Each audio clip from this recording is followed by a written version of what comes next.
नमस्कार दोस्तों, हर हर महादेव। प्रिय गुरु बहनों एवं भाइयों, आज हम शिव गुरु की एक अत्यंत सुंदर और रहस्यमय कथा सुनने जा रहे हैं। कृपया इस कथा को पूरे प्रेम और श्रद्धा के साथ अंत तक अवश्य सुनिएगा, क्योंकि कथा को अधूरा छोड़ना शिव गुरु का अपमान माना जाता है और जो भक्त इस कथा को पूरी श्रद्धा से सुनते हैं उन पर शिव गुरु अपनी असीम कृपा बरसाते हैं और उनकी समस्त मनोकामनाएं पूर्ण करते हैं।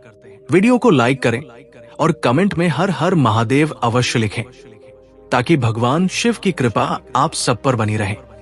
बहुत समय पहले की बात है, एक बड़ा और समृद्ध गांव था। वहां एक अति प्राचीन शिव मंदिर था, जहां हर वर्ष सावन के पावन महीने में बड़े धूमधाम से शिव चर्चा, भजन, कीर्तन और आरती होती थी। मंदिर के निकट ही एक विशाल तालाब था, जिसमें असंख्य मछलियां रहती थी। एक दिन सावन की पवित्र सुबह जैसे ही मंदिर में शिव चर्चा प्रारंभ हुई, डमरू और घंटियों की ध्वनि से पूरा वातावरण शिवमय हो उठा। मंदिर की घंटियों की मधुर गूंज तालाब तक पहुंचने लगी। उसी समय तालाब में रहने वाली एक मछली के मन में एक अद्भुत भाव जगा। उसने जल की सतह पर आकर मंदिर की दिशा में ध्यान लगाया और वो शिव चर्चा सुनने के लिए अनायास ही तालाब के किनारे आ पहुंची। वो मछली मंत्रमुग्ध होकर एकटक शिव चर्चा सुनने लगी। प्रिय गुरु भाइयों और बहनों, कहा जाता है कि शिव चर्चा केवल मनुष्य ही नहीं सुनते, बल्कि पशु पक्षी और जलचर तक इस पुण्य अवसर का लाभ उठाते हैं। अब जब वो भक्त मछली शिव चर्चा में तल्लीन थी, तो बाकी मछलियां हैरान होकर पूछने लगी, अरे बहन, यहाँ क्यों बैठी हो? अगर मछुआरा आ गया तो हमें जाल में फंसा कर ले जाएगा। यहाँ जान का खतरा है। उस भक्त मछली ने शांत स्वर में उत्तर दिया, हे गुरु बहनों, यदि मरना ही है तो शिव चर्चा सुनते हुए मरना ही पुण्य है। जब मनुष्य इस पुण्य को प्राप्त करने के लिए मंदिर तक जाता है, तो क्या मैं जल में रहकर भी शिव कृपा नहीं पा सकती? मेरी मानो तो तुम भी शिव को गुरु मान लो। शिव गुरु को अपनाने से सारे पाप मिट जाते हैं, सारे दुख कट जाते हैं और मनोकामनाएं पूर्ण होती हैं। बाकी मछलियों ने कहा, अरे बहन, तुझे मरना है तो मर, हम तो नहीं सुनने वाले। अगर मछुआरा आया तो हमें भी पकड़ ले जाएगा। लेकिन उस भक्त मछली ने हार नहीं मानी। वो पूरे दिन सुबह से लेकर शाम तक तालाब के किनारे बैठकर श्रद्धा और भक्ति से शिव चर्चा सुनती रही। भोले बाबा की महिमा, बेलपत्र की कहानी, गंगा अवतरण और ब्रह्मा विष्णु के बीच शिव तत्व का रहस्य, इतना सब कुछ वो उसी तालाब के किनारे बैठकर सुनती रही और मन से शिव गुरु के चरणों में ध्यान लगाती रही। अब शाम होते ही वहां एक मछुआरा आया और उसने तालाब में जाल डाल दिया। कई मछलियां तो भाग गई, लेकिन वो शिव भक्त मछली उसी जगह पर ठहरी रही। वो बोली, मैं शिव चर्चा अधूरी छोड़कर नहीं जाऊंगी। मृत्यु भी अगर आ जाए तो मैं स्वीकार कर लूंगी, पर शिव चर्चा का तिरस्कार नहीं करूंगी। हे गुरु बहनों, मछुआरे ने उस मछली को पकड़कर अपने घर ले गया। उसकी साथी मछलियां रोने लगी। सब कहने लगी कि अब तो सब कुछ खत्म हो गया। बहन, अब तेरा शिव गुरु कहां है? कौन बचाएगा तुझे? शिव भक्त मछली बोली, हे गुरु बहनों, शिव गुरु हमारे साथ है। जब तक विश्वास है तब तक प्रभु की कृपा है। मुझे विश्वास है कि भोलेनाथ आएंगे, चमत्कार करेंगे और मेरे प्राण को बचाएंगे। हे गुरु बहनों, जैसे ही मछुआरा चाकू लेकर मछली को काटने चला, तभी शिव गुरु की कृपा हुई। अचानक से तेज आंधी आई, बिजली कड़कने लगी और तेज बारिश शुरू हो गई। घर के चारों ओर बाढ़ जैसा माहौल हो गया। अब क्या था, जैसे ही पानी बरसा, मछुआरे के हाथ से मछली फिसल गई। पानी इतना भर गया कि वो तैरती हुई पास के तालाब में चली गई। मछली ने आंख बंद कर ली और कहा, हे शिव गुरु, हे महादेव, आप साक्षात सत्य हैं। आपने मेरी भक्ति को स्वीकार किया। हे प्रभु, अब चाहे जीवन रहे या ना रहे, पर मेरा जन्म सफल हो गया। और उस मछली ने अपने साथी मछलियों को शिव गुरु का ज्ञान दिया और शिव गुरु की भक्ति करने के लिए प्रेरित किया। उसने कहा, हे बहनों, पता नहीं कौन सा कर्म करने के बाद हम लोगों को मछली का जन्म मिला है। चलो इसी मछली के जन्म में ही हम शिव चर्चा कर ले, शिव गुरु का ध्यान कर ले। क्या पता अगला जन्म हम लोग मनुष्य का ले और फिर शिव चर्चा करें। यदि जन्म नहीं लेंगे तो मोक्ष तो प्राप्त होगा ही। उस मछली की बातों को सुनकर तालाब की सारी मछलियां शिव चर्चा सुनने के लिए तैयार हो गई। अब अगले दिन फिर से मंदिर में शिव चर्चा शुरू हुई। घंटी, ताल, मृदंग बजने लगे और शिव गुरु की सब भक्ति करने लगे।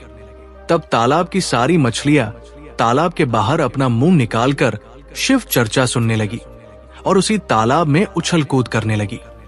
जैसे जैसे ताल और मृदंग बजता वैसे वैसे वे मछलियां उसमें खूब उछलती। ये दृश्य देखकर गांव वाले आश्चर्यचकित हो गए और वे बोले, ये तो साक्षात शिव गुरु की कृपा है। शिव चर्चा तो हम ही नहीं बल्कि जीव जंतु और यहाँ तक कि मछलियां भी करती है। शिव चर्चा तो मछलियां भी सुन रही है। हे शिव गुरु, आप सबका कल्याण करना। हे गुरु बहनों, उसी दिन शिव चर्चा सुनने के बाद सभी मछलियों का उद्धार हो गया और वे सीधे शिवलोक पहुंच गई। और फिर अगले दिन जब मछुआरा जाल डालने के लिए तालाब में आया तो उसे एक भी मछली नहीं मिली। आश्चर्य रूप से उस तालाब की सभी मछलियां गायब हो गई थी। सब लोग कह रहे थे कि वो सब मछलियां शिवधाम चली गई। जो भी सच्चे मन से शिव चर्चा में बैठे नमः शिवाय बोले और विश्वास ना छोड़े, उसे शिव गुरु कभी नहीं छोड़ते और उन भक्तों की सभी मनोकामनाएं पूरी करते हैं। अब आगे सुनिए। उसी गांव में एक ग्वाला अपने बीवी और बच्चों के साथ रहता था। उसके एक बेटा और एक बेटी थी। वो ग्वाला था तो उसके पास बहुत गाय और बछड़े थे। वे गायों को चराने जाता था और गायों का दूध और घी बेचकर ही अपने परिवार का पालन पोषण करता था। जितना कमाता था उसकी पत्नी उसी में संतुष्ट थी और अपने बच्चों को पाल रही थी। साथ ही वो शिव गुरु की भक्त थी। शिव चर्चा कथा को प्रेम पूर्वक सुना करती थी। शिव चर्चा जहां भी होता वो जाकर शिव चर्चा सुनती। एक दिन ग्वाले की पत्नी बहुत बीमार हो गई और उसकी मृत्यु हो गई। अब ग्वाले के ऊपर ही अपने बच्चों की जिम्मेदारी आ गई। हे गुरु बहनों, कहते हैं कि अगर पिता मर जाए तो मां अपने बच्चों को सही तरीके से पाल लेती है, लेकिन एक पिता ऐसा नहीं कर पाता।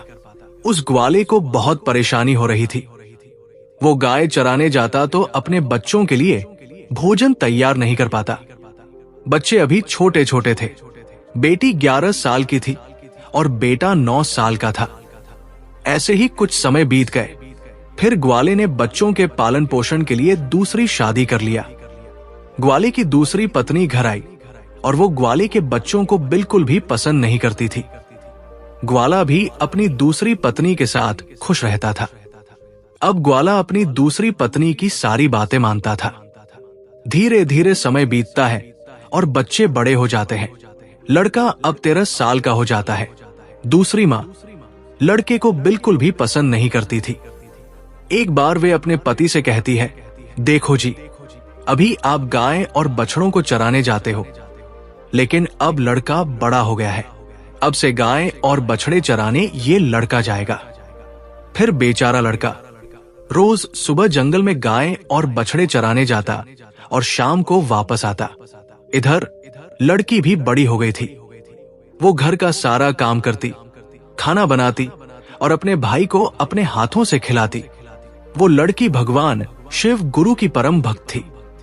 वो भगवान शिव जी का रोज पूजा पाठ करती और जहां भी शिव चर्चा होता वो कामधाम निपटाकर शिव चर्चा सुनने चली जाती। वापस लौटने पर सौतेली माँ उसे छड़ी से खूब पीटती थी। वो दोनों भाई बहन एक दूसरे से बहुत प्रेम करते थे और दोनों आपस में बातें करते कि पता नहीं हमारे पिताजी को क्या हो गया है। वो हम पर बिल्कुल भी ध्यान नहीं देते। जब से हमारी माँ की मृत्यु हुई है हमारे कितने कष्ट भरे दिन आ गए हैं। तब बहन अपने भाई को समझाती है कि हे भाई, तुम चिंता मत करो, शिव गुरु हमारी रक्षा करेंगे। ये कहकर वो अपने भाई को ढाढ़स बंधा देती। फिर भाई कहता है, हे दीदी, मुझे माँ की बहुत याद आती है। अगर आज हमारी माँ होती तो हमें अपने हाथ से बड़े प्यार से खाना खिलाती।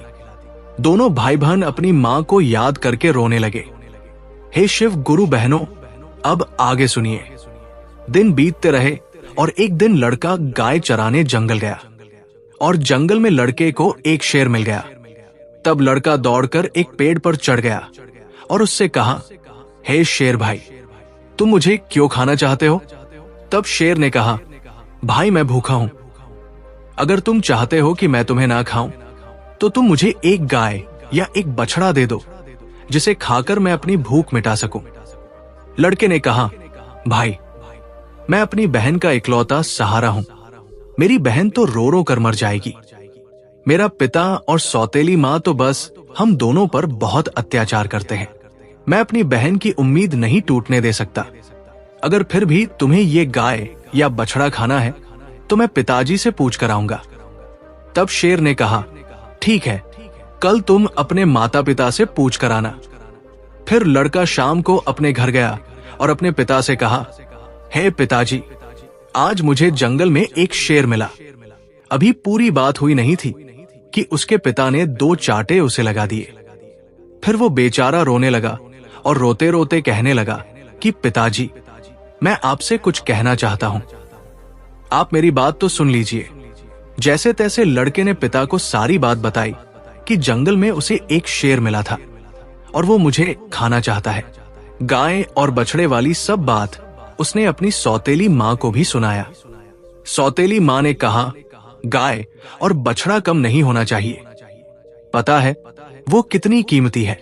उसके दूध से ही हमारा घर चलता है और तुम्हारे बिना तो हमारा कुछ नहीं बिगड़ेगा। इसलिए अच्छा है कि शेर तुम्हें खा जाए। हे गुरु बहनों, अब वो बेचारा दुखी मन से अपनी बहन के पास गया। उसकी बहन ने खाना खिलाया और पूछा कि तुम इतने उदास क्यों हो भैया? तब लड़के ने सारी बात अपनी बहन को बता दी तो उसकी बहन उसे समझाने लगी कि तुम तो मेरी जिंदगी का आधार हो। इस संसार में शिव गुरु और तुम्हारे अलावा मेरा कौन है? तुम्हारे बिना तो मैं जीने की सोच भी नहीं सकती। अगर तुम्हें कुछ हो गया तो मैं जिंदा नहीं रह सकूंगी। इसलिए तुम जंगल को जाना और एक बछड़ा शेर को खाने को दे देना। अगर गाय जिंदा होगी तो दूसरा बछड़ा आ जाएगा। ये सारी बातें बहन से सुन ली तो भाई ने कहा, ठीक है। वो दूसरे दिन फिर से जंगल में गया तो शेर उसका इंतजार कर रहा था। शेर ने कहा, कहो, तुम अपने माता पिता से आज्ञा लेकर आए हो या मैं तुम्हें खा लूं? तब लड़के ने शेर को बताया कि मेरी बहन ने कहा है कि तुम एक बछड़े को खाने के लिए दे दो। शेर बछड़े को लेकर अपनी गुफा की तरफ चला गया। लड़का खुशी खुशी अपनी गाय चराने लगा और शाम को अपने घर आ गया और तभी उसके माता पिता गाय और बछड़ों की गिनती करने लगे। जब उन्होंने गिनती की तो एक बछड़ा कम था। वो समझ गए कि वो बछड़ा शेर को दे दिया है। इस बात पर वो दोनों बहुत गुस्सा हो गए और उसे मारने लगे। उसके पिता ने उसे डंडे से इतना मारा कि वो बेहोश होकर गिर पड़ा। उसकी बहन ये सब देख रही थी और उसको बहुत बुरा लग रहा था और वो रो रही थी, लेकिन वो क्या कर सकती थी? शिव गुरु को पुकार रही थी। जब उसके माता पिता चले गए तब बहन अपने भाई को उठाकर कमरे में ले गई और उस पर पानी के छींटे मारी। जब वो होश में आया तो पानी पिलाया और खाना खिलाया। दोनों भाई बहन बहुत देर तक गले से गले मिलाकर रोते रहे। फिर बहन ने कहा, भाई अब तुम्हारा यहाँ रहना खतरे से खाली नहीं है। मेरे पास माँ की एक निशानी ये अंगूठी है। तुम ये अंगूठी पहन लो और ये घर छोड़कर चले जाओ। अगर तुम जीवित रहोगे तो मुझे आशा रहेगी कि हम कभी ना कभी जरूर मिलेंगे। भाई की समझ में बहन की सारी बात आ रही थी, लेकिन उसने कहा, बहन तुम ठीक कह रही हो, लेकिन मैं तुम्हें यहाँ अकेला छोड़कर कैसे चला जाऊं? माँ तुम पर भी तो अत्याचार करती है, सब काम करवाती है, मारती और पीटती है। तब बहन ने कहा, भाई अगर तुम ठीक रहोगे तो मैं सब सह लूंगी। ऊपर से शिव गुरु की कृपा मेरे ऊपर तो है ही, लेकिन तुम यहां से चले जाओ। हे गुरु बहनों, भाई अपनी बहन की बात मान लेता है और एक धागा उठाता है और अपनी बहन की कलाई में बांध देता है कि ये मेरी निशानी है, जब भी हम मिलेंगे तो ये देखकर एक दूसरों को पहचान लेंगे। तुम ये धागा टूटने मत देना। बहन ने कहा, ठीक है। जब दोनों भाई बहन बातें कर रहे थे तो उसकी सौतेली मां सब बातें सुन रही थी। तब वो मन में सोचने लगी कि अच्छा, ये बात है, इन्हें अभी मजा चखाती हूं। और जब लड़का और लड़की सो गए तो सौतेली मां ने अपने पति से कहा कि देखिए, मुझे तो उस लड़के का मांस खाना है। पति ने कहा, ठीक है। हे गुरु बहनों, इस जल्लाद आदमी को तो देखो, अपने बेटे को ही मारने के लिए तैयार हो गया। उसने कहा, अगर तुम्हारी ज्यादा इच्छा होती है तो मैं अभी उसका मांस लेकर आता हूं।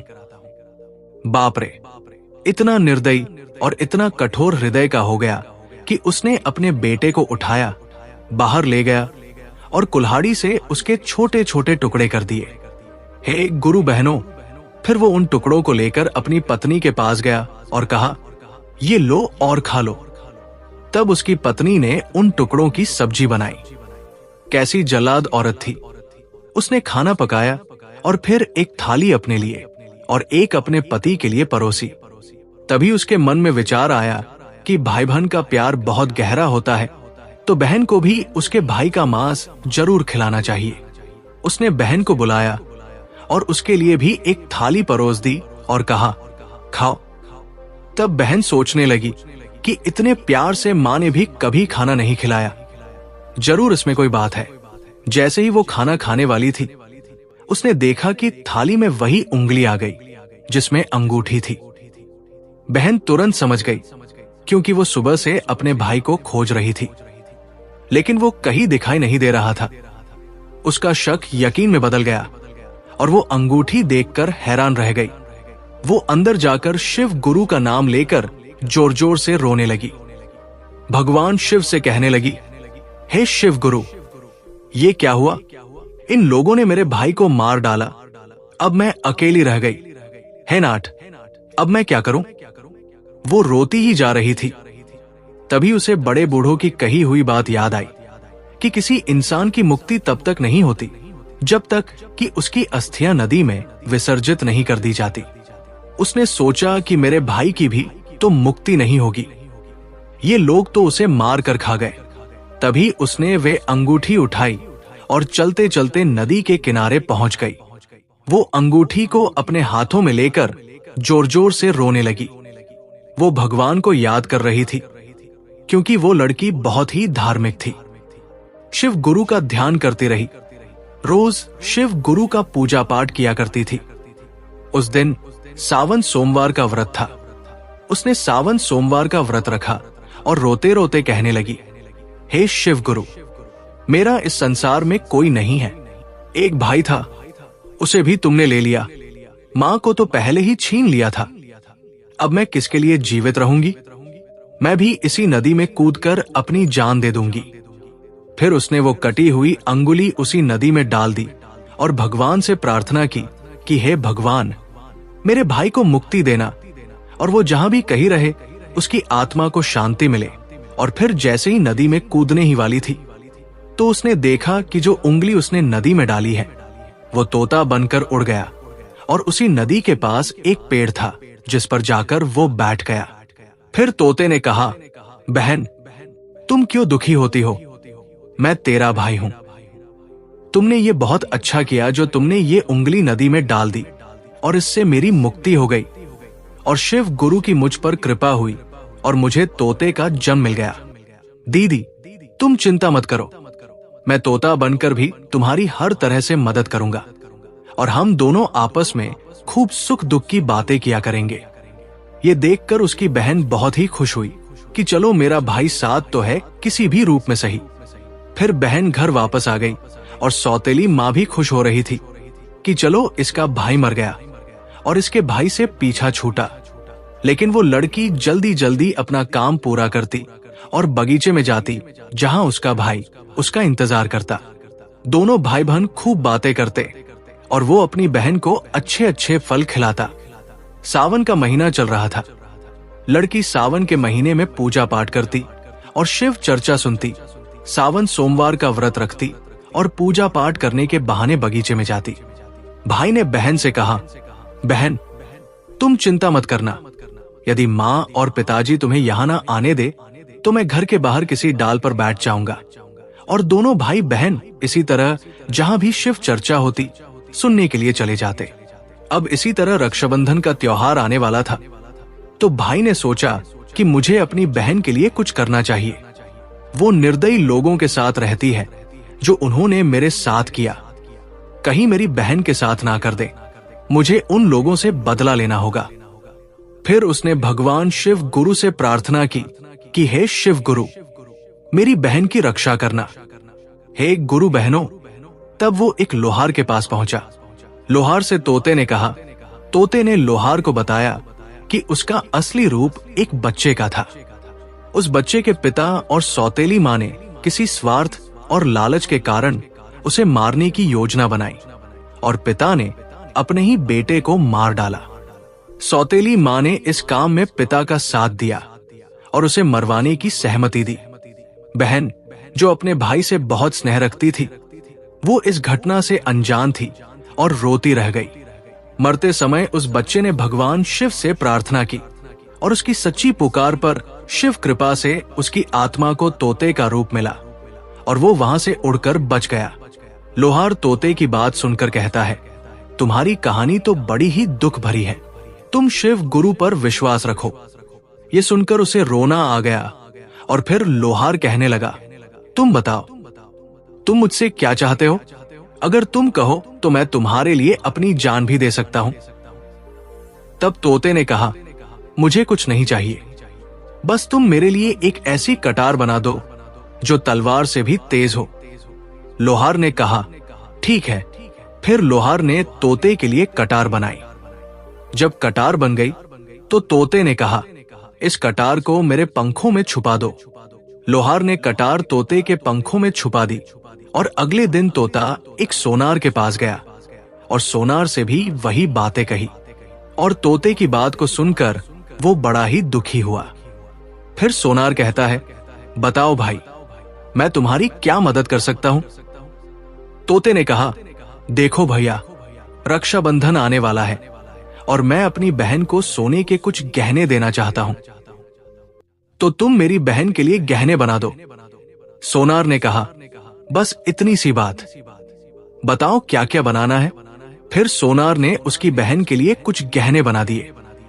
तो तोते ने उसे बहुत धन्यवाद दिया और कहा, भाई, ये गहने तुम मेरी गर्दन में डाल दो।